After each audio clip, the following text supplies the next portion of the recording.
Well, howdy doody duelists. Here we are again. I know it's been a while, mainly because I'm not very good at the game.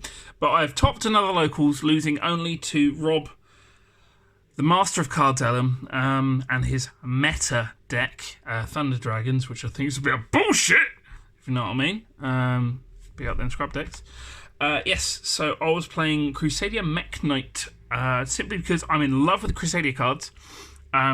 Just because everything they do, they're free extenders. They're all starters. They all have good effects.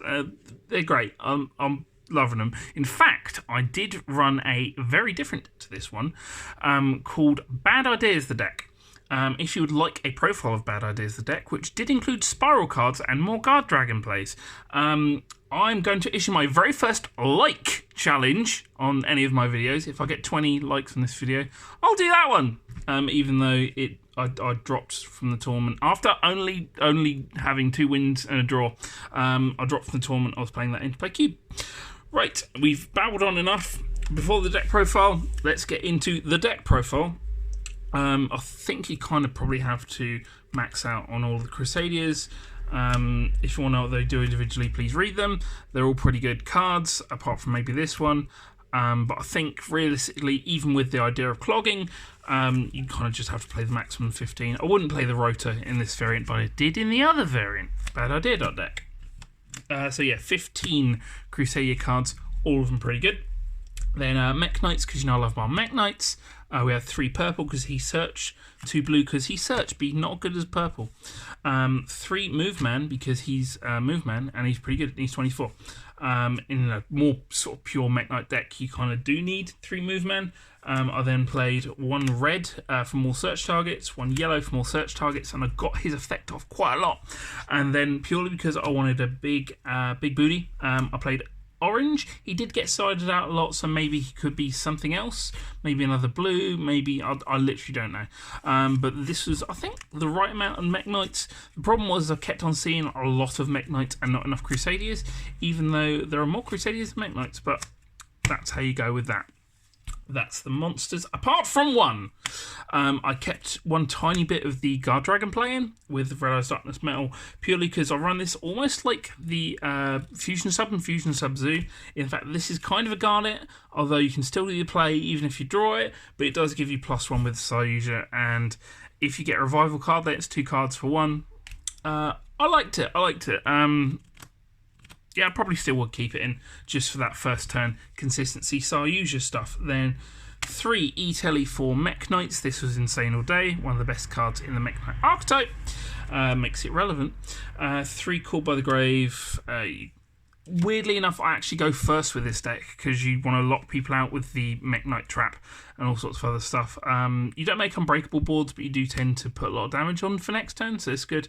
3 combo goes through. 1 succession, because it's searchable by a couple of cards in this deck, and it does pretty good. 1 revival, because you can still kind of do the Crusadia OTK stuff. Just did like it. Then 1 Monster Reborn, because it's a good power card. Did come up a bunch of times. There'll be a whole bunch of like weird game states I'll be in where I'll be behind and then I'll draw my last pathetic card and it will be Monster Reborn. It's like, this is kind of interesting. Maybe I can win this. And once I did. Then onto the traps. Rob's favourite card. He loved this card. He actually says that this is the best card in the game. 3 Mekk Knight Skill Drain. It's just a really good card. In fact, I think it's better than Skill Drain because I think even if it activates on the field and then goes somewhere else, it's still negated because it activated on the field in the same column as a Mekk Knight. Not in my column, you don't. 1 of the Spell Negator, same sort of thing, but negates spells. And then the 41st card, I wanted a card that Regulex could search, that you could then use to make a column. So Crusadia Crawler is a +1 on its own. Just is a 2100 body that then searches you any World Legacy card. So it's good for some link plays, and it's good for a bunch of other stuff. Next we have our, let's get that out of frame, bit more professional. Extra deck, the 1 card that unites the archetypes, Mekk Knight Crusadia Avramax. He works with the Crusadia Field Spell and he works with all the Mekk Knight traps. So that's, pretty good. He was really good just all day to summon, just as himself, not necessarily in this deck especially, but yeah, he was good. Maybe we'll run 2. I don't know. Then my favourite boy, Crusadia Magius. In the other variant I was playing, this is actually really good because any Crusadia in hand means that you have a link 1 monster that points down, so you can extra link with Magius, but he searches and he's really good. One Spartha for the Guard Dragon play, one Regulex because I really like his name and he searches stuff and he's good. Second one did come up at one point, but hey ho. One Equimax to kind of still do the OTK, even though the Kaijus aren't in the main, but he's a good boy because he negates things. Two Morning Star, potentially could use a third, but they're good. They're just good cards. It's annoying to deal with. It's Rob's favourite card. One Spectrum Supreme. It didn't come up, but he could do because he's 3-can targetable.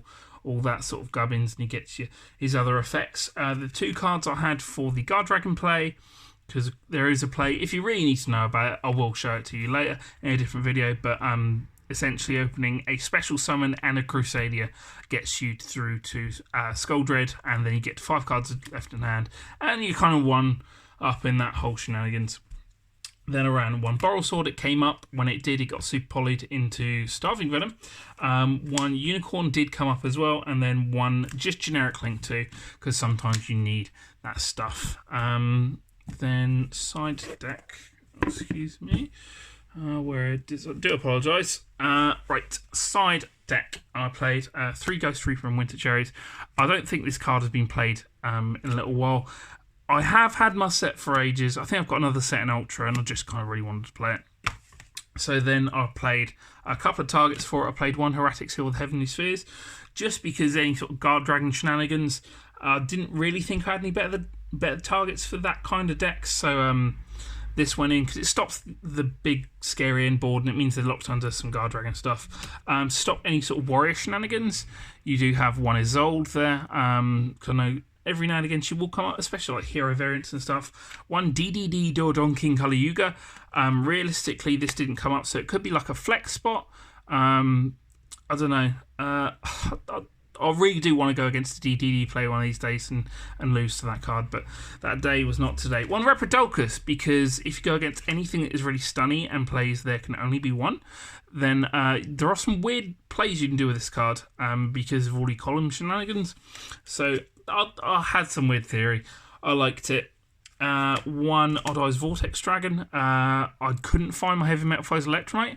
Otherwise I would play that maybe, but this then deals with the Omni Negate. And then last not least, we have one Borreload Dragon. I did see in I think it was a Spiral profile, that they ended up saying that the only way that they could out Borreload was Borreload. And that kind of came up with Mekk Knight Avramax as well, because he is a bugger to deal with all of his multiple effects. So I decided that maybe Cherries in a Borreload could come up every now and again. So that's what, 6 Cherries targets. I kept them on sleeve so I know where they were and everything, and that wanted to have to side out extra deck cards. 3 of my favourite cards, almost ever. Iron Dragon Tamachiton. It did come up twice, once against Altergeist, and that put in work. So Iron Dragon's pretty good, and then I'm not losing to Mystic Mind because I knew it was there. But I will pay 1,000 life points just to